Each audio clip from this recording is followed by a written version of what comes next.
uma fogueira com o Tico e Teco para fazer marshmallow com eles. Eu vou mostrar para vocês aí.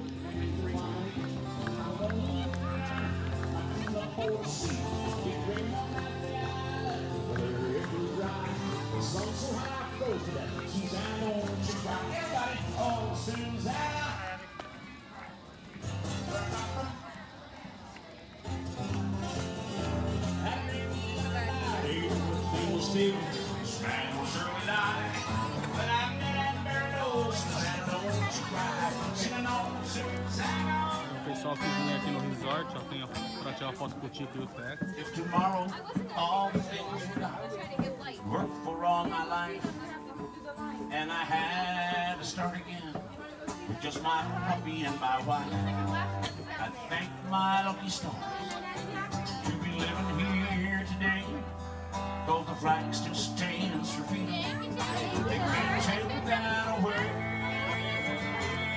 Chovendo, mas esse não foi cancelado hoje, é o Tico e Teco aí. Pra quem vier aí tirar foto com ele. Tem o show também, vou mostrar pra vocês. Aí tem o show aí, ó. Well, that's the spot in the show where sometimes people break into applause.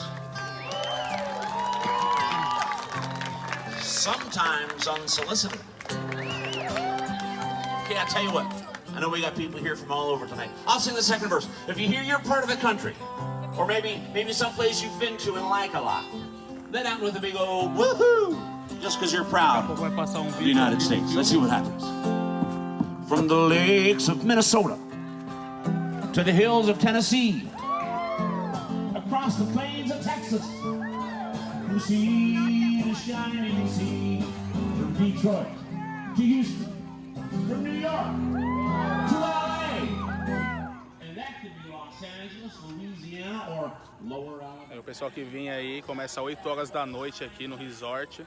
Vou deixar na descrição do vídeo aí o passo a passo para entrar, qual ônibus que vai pegar no estacionamento. É bem bacana. Tem um food truck aqui, ó. Quem não trouxer o marshmallow e sua valetinha, pode comprar aqui o saquinho. Tem uma bag, tem marshmallow, chocolate, bolacha e a valeta para você espetar. Se eu não me engano, custa 10 dólares. Mas quem quiser, passa no Walmart, compra seu marshmallow, seu chocolate, pode trazer também. Aí aqui atrás, aqui fica o Tico e Teco que eu acabei de mostrar. O showzinho. E aqui na frente eu vou mostrar pra vocês a fogueira aí de novo aí. Você pode vir fazer.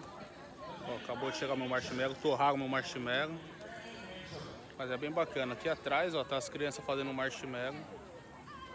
É um passeio bem legal aí. De graça pra entrar. Dá pra curtir bem bacana aí.